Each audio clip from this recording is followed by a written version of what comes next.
Merhaba, bu videoda obruk nedir ve nasıl oluşur kısaca bahsedeceğim. Obruk, yeraltı sularının yer kabuğundaki çözünebilir kayaçları aşındırarak oluşturduğu çukurlardır. Obruklar genellikle yuvarlak ve derindir.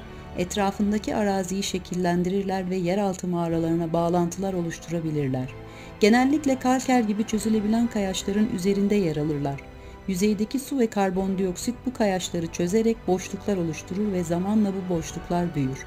Sonuç olarak yer kabuğu yüzeyinde çökmeler meydana gelir ve obruklar oluşur. Obruklar farklı boyutlarda olabilir ve bazı durumlarda tehlikeli olabilirler.